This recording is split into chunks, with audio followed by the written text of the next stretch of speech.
Good morning. It is Sunday, 5:55 a.m. We are up and we have our last long-ish run for the marathon next week. The first thing on the agenda is coffee, some carbs, the worst looking bananas you could ever imagine.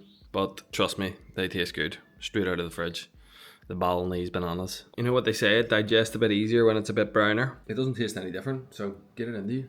Today's session, medium long run with medium long run, mini long run, short long run. So in the round 21 Ks, bit of a warm up, and then 3 times 9 minutes at faster than marathon pace, just faster than marathon pace, which I don't even know what marathon pace is. Not a very difficult session, but one we still want to treat with a bit of respect so that we don't add too much fatigue and don't get injured. Just to keep the paces nice and controlled. There is no fitness to be gained. It's just sharpening and making sure that we arrive as fit as possible this time next week. So that's all I'm going to have before. 2 bananas, a tablespoon of honey, and then some electrolytes. But I will fuel quite aggressively during the session. Probably 2 ways you can go about it is I could have a bigger breakfast with, for example, like a bowl of oats or a few slices of toast, and then wait 30-40 minutes before actually starting. Whereas my plan is to just have them 2 less than ideal looking bananas with a tablespoon of honey, and then I'm just going directly to the gym. But I will take like a 30 or 40 gram carb gel before I start, and then at regular intervals I will continue to top that up. So we're still fueling, just a slightly different way to go about it that can suit you depending on what time you wake, what time you then need to get out the door. And for me, the plan is to go directly there.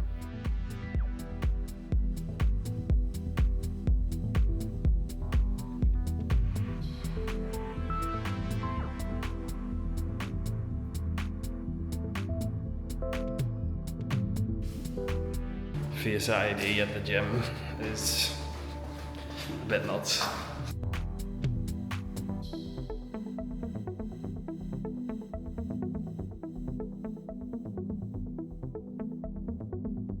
Some activations done. Now I'm going to jump into like 7k, starting at like 5:30, and I'll progress to like 4:45 as a bit of a warm up, and then we'll go into the 3 times 9 minutes of around marathon pace reps with a bit of a jog in between. I have a love-hate relationship with this gym. Techno gym treadmills, state of the art, but it gets so fucking hot. Quick shoe change, and then we're into the reps. So yeah, I don't mind stopping off the warm-up and changing shoes and taking a bit of a break, because again, we're 1 week out and there doesn't need to be so much of a stimulus with like time on feet. So I'll change the shoes, keep the carbons on, water, electrolytes, and then we'll get into the reps.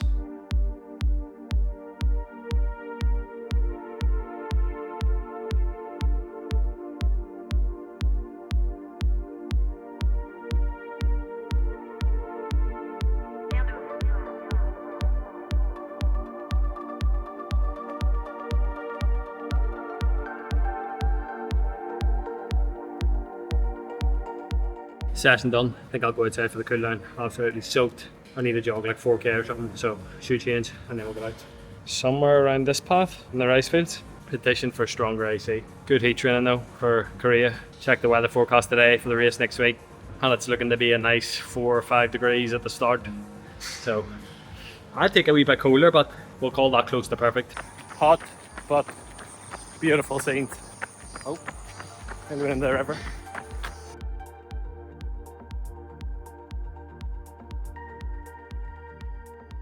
The paces were 4:08, 4:05 and 4:00, and all of them felt very, very comfortable. Heart rate below 160 most of all of the reps. Yeah, I'm pleased with that. Most of the work is done. A bit of a mini stimulus Tuesday, a bit of a mini stimulus on Thursday. We fly Tuesday night, quite late, arrive into Korea Wednesday. It's like Instagram versus reality. Like some of the running routes here are next level, like running through rice fields, volcanoes in the background, sun splitting the trees. But it's also 32 degrees and 95% humidity. There's quite a lot of pollution on bikes. It makes running a bit harder, which is why we utilize the treadmill quite a bit. And at the minute, the structure that we've been following for the last 6 weeks since I've been back in Bali has been 3 quality sessions: intervals, threshold, progressive long run. They'll be done on the treadmill the majority of the time, and then easy runs outside. So more or less 4 runs outside in the week, and then 3 on the treadmill. And trying to make sure that the quality work, where there's like set paces, are done on the treadmill, and just a wee bit more of a controlled environment. Access to fuel, hydration, not getting pelted by the sun. It also allows a wee bit of a longer sleep in the morning because I don't need to wake up at 4 a.m. or 5 a.m. to get out before the sun comes up here, even though I'm still running quite early on the treadmill because it also gets hot with the sun coming in the window. I think it's a nice balance for here. But yeah, the joys of training in Southeast Asia.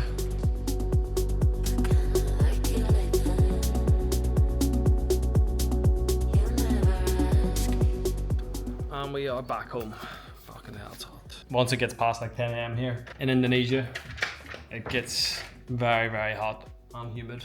The Irish genes in me and the white skin does not get on well with it, so we have the long sleeve on, and now we blast the AC and get the breakfast on the go. After a session like that, it's a good idea, or after any sort of quality session, it's a good idea to try and prioritize the post-workout meal to be majority protein and carbs and quite low in fat. Fats would slow down the digestion, small percentages, but 1 week out from the race we want to optimize the small details. I'm going to opt for some oats with whey, not mixed in. I'll put it on as like a paste after, just so that the consistency stays decent. And yeah, if you're mixing whey with oats, it kills the texture and the consistency, so you can just mix the whey with a tiny bit of water and put it as like a topping on the side. And then I'll put some berries, honey, banana, dates, salt, cinnamon. Probably get between 90 and 100 grams of carbs and like 35-ish grams of protein. And then the next meal will be a bit more of a balanced meal with protein, carbs and fats. The whey drip, not too much water. Oh fuck, I think I used too much water. As you can see, some OG porridge making skills. Thick rolled oats on the stove tastes so much better than quick ones done in the microwave. Although time and place are both. It's a Sunday morning, so we're not in a rush. You can't really see the oats, but let's run through it. This is the whey drip. Again, it's a bit watery. If we look below this, this is where lovely bits of oats are. Papaya, mixed berries, melted as like a bit of a compote. Honey, salt, cinnamon in here, and I'll probably watch some YouTube while I'm eating this.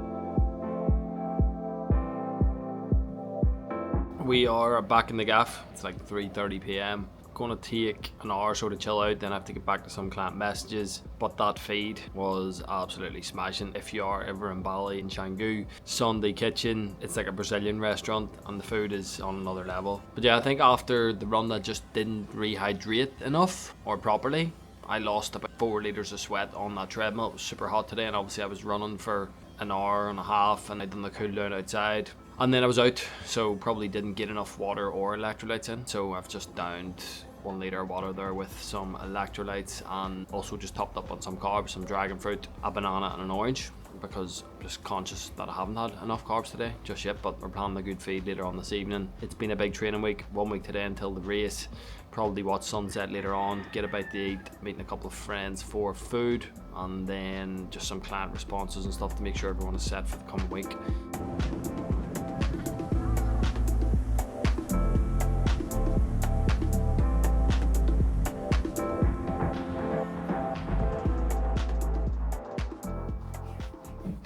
Good morning. It is 6:14. Today on the menu we have 40 minutes easy, and then I'm going to hit the sauna so that we can keep the heat adaptations in place for the race, which is this week, flying tomorrow night. So it is going to be a busy day. Let's get after it.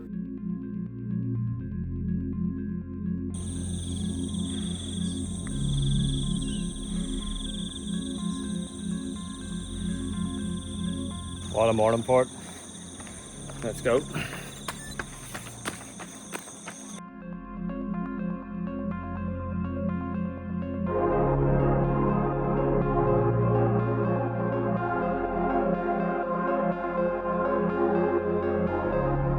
.40 minutes easy done, and then we are straight into the sauna. 20 minutes at 90. I just try and get in as soon as possible after the run while my body temperature and heart rate is still a bit high. Yeah, we're going to go in here, cook, get some blood plasma mitochondria adaptations, or hope that they stick around in time for obviously the race then this week. There won't be too many more of these because we're flying tomorrow evening, and then it'll be into just trying to recover as best possible without giving the body more stimulus and more stress. But I think that's a mistake people make with the sauna, is that it is a stress on the body, so you need to treat it like that and make sure that you don't overdo it and that it's in line with the rest of your sort of training. So today I'm stacking it with an easy run because that's quite low stress, whereas tomorrow when I'm doing intervals, or on a Tuesday if I'm doing like a threshold session, then generally I won't push the sauna at all, or I'll just avoid it completely.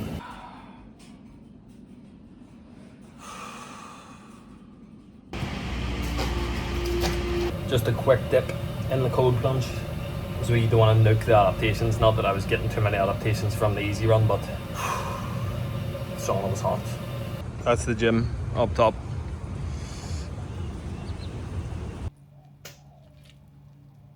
And we are back in for breakfast. Had a banana before the run and a bit of honey, so this is the first proper meal, and it's not so high in carbs because I only done 40 minutes easy at like 120 beats per minute. I'm going to be sat at the laptop for the next lot of hours. We'll call it like a low day. 3 whole eggs, 3 egg whites, tomato, zucchini, garlic, onion with salt and pepper, and then a few slices of sourdough. And I will also add some of this magic to it. And also we're having some kefir. Not too much, I think it's like 100 ml. Not the most appetizing, quite sour, but great for the gut. So don't sleep on it. A bit later than I would like to get started with these, but we're getting stuck in. Coffee on deck.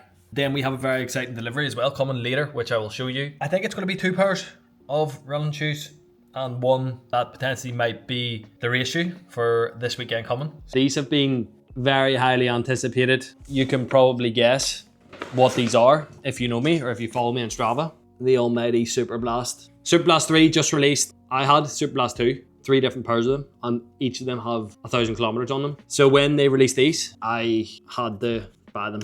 There was not a single doubt. This colorway is so sick. It's like cartoon color design. A lot of people don't like them, but for me, I'm all for it. I'll use the Superblast for easy runs, for long runs. I can do some marathon pace work in them. You can use them for threshold work as well. But I just like them because they're very comfortable and they protect my legs and feet a lot. So I find that I can stack a lot of mileage in these without it giving me too much fatigue. For example, if I am going away for a week and I only have carry-on luggage, or I'm going on holiday somewhere, instead of bringing 3 different shoes for the different types of workouts, I will usually just bring this. It's very versatile, very durable. It is a bit expensive in comparison to like the Novablast or other shoes. This is like £200 in the UK, which is expensive, but you get basically twice the amount of use out of it. I have no doubt that I will go through a couple pairs of these. I've heard they're a bit softer than the previous version, so let's see. What potentially might be the race shoe? Here we have the Deviate Nitro Elite. It's the 3. The 4 has released, but it was quite difficult for me to source them in Indonesia. I have had the 3 in the orange color for probably a year and a half, and they have served me very, very well. I raced the High Rocks in them, but I never raced any road races, but I've trained a lot in them, and I've put like 400 Ks on the Deviate Nitro Elite 3, the other pair that I had. And I've done a lot of my marathon pace work and some of my longer sessions in this block in the last few weeks with them. These are very likely to be the marathon shoe.